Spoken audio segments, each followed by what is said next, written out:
Abu Hurairah ரலியல்லாஹு அவர்களும் ஆயிஷா ரலியல்லாஹு அன்ஹா அவர்களும் அறிவிக்கிறார்கள், தொடர்ந்து முறிக்காமல் நோன்பு வைக்க நபி ஸல்லல்லாஹு அலைஹி வஸல்லம் அவர்கள் தடை விதித்தார்கள். புகாரி முஸ்லிம். அப்துல்லா இப்னு உமர் ரலியல்லாஹு அன்ஹுமா அவர்கள் அறிவிக்கிறார்கள், தொடர்ந்து நோன்பு வைக்க நபி ஸல்லல்லாஹு அலைஹி வஸல்லம் அவர்கள் தடை விதித்தார்கள். அப்போது நபி தோழர்கள், நீங்கள் தொடர்ந்து வைக்கிறீர்களே என்று கேட்டார்கள். நான் உங்களை போன்றவன் அல்ல, நான் உணவும் நீரும் அல்லாஹ்வினால் வழங்கப்படுகிறேன் என்று நபி ஸல்லல்லாஹு அலைஹி வஸல்லம் அவர்கள் பதில் கூறினார்கள். புகாரி முஸ்லிம். ஜுவைரியா பின்த் ஹாரிஸ் ரலியல்லாஹு அன்ஹா அவர்கள் அறிவிக்கிறார்கள், ஜும்மா நாளன்று நான் நோன்பு வைத்துள்ள நிலையில் என்னிடம் நபி ஸல்லல்லாஹு அலைஹி வஸல்லம் அவர்கள் வந்தார்கள். நேற்று நோன்பு வைத்தாயா என்று கேட்டார்கள். இல்லை என்றேன். நாளை நோன்பு வைக்க நினைத்துள்ளாயா என்று கேட்டார்கள். இல்லை என்றேன். அப்படியெனில் இன்று வெள்ளிக்கிழமை நோன்பை முறித்து விடு என்று நபி ஸல்லல்லாஹு அலைஹி வஸல்லம் அவர்கள் கூறினார்கள். புகாரி. அல்லாஹ்வின் நல்லடியார்களே, அடியார்கள் தங்களுக்கு தாங்களே சிரமத்தையும் பாரத்தையும் எடுத்துக்கொள்வதை அல்லாஹ் தஆலா விரும்ப கிடையாது. பாரம் எடுத்துக்கொள்ளலாம், சில நேரங்களில் பாரங்களை எடுத்துக்கொள்வதனால் சவாபுகள் அதிகமாகிறது. முக்கியமாக குறிப்பாக அதிகாலை ஃபஜ்ருடைய நேரத்தில், அதிலும் கடும் குளிரான நேரத்தில் ஒருவர் தியாகத்தோடு வரக்கூடிய அந்த ஃபஜ்ர் தொழுகைக்கு சவாபு இரட்டிப்பான முறையில் தரப்படுகிறது. அதே போல லொஹருடைய வக்து கடுமையான வெயிலுடைய காலம். இந்த வெயிலுடைய காலத்துல லொஹருடைய ஃபர்லை நான் நிறைவேற்ற போறேன்னு சொல்லி ஒருத்தர் வெயில்ல வர்றாருன்னு சொன்னா அதற்குண்டான சவாபு தனி. இதெல்லாம் அடிப்படையாக அல்லாஹ்வினால் நமக்கு வரையறுத்து சொல்லப்பட்ட ஃபர்லுகள்.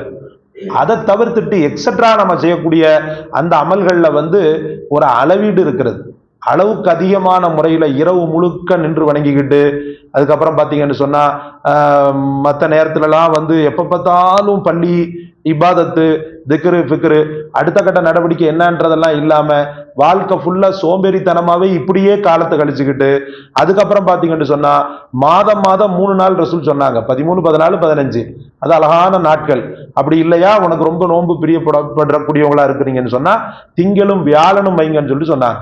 இதை தவிர்த்து புதுசா ஒவ்வொரு நோன்பை ஏற்படுத்தி தினசரி நோன்பு, இந்த நோன்புகளுக்கு அல்லாஹ்விடத்துல சவாப் இருக்கும். சவாப ரசூல்லா இல்லைன்னு சொல்ல வரல.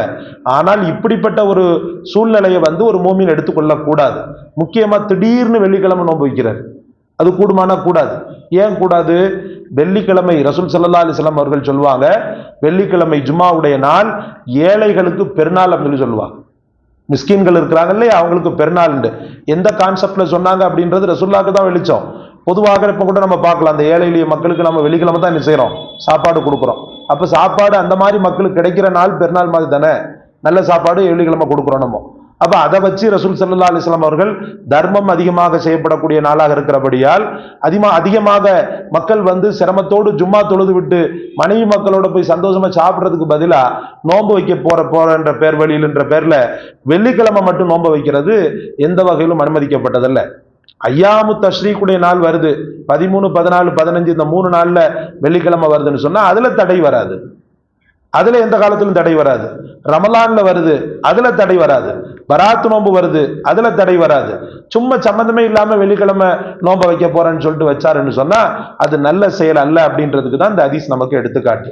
அல்லாஹ் ரப்புல் ஆலமீன் மார்க்கத்தில் என்ன நமக்கு ரசூலின் மூலமாக கற்றுக் கொடுக்கப்பட்டிருக்கிறதோ அதை அழகிய முறையில் நடைமுறைப்படுத்தக்கூடிய பாக்கியத்தையும் அவர்களால் ஏற்படுத்தப்படாத ஒன்றை நூதனமான முறையில் கொண்டு வராதிருக்கக்கூடிய தௌஃபீக்கையும் அல்லாஹ் தந்தருள்வானார்.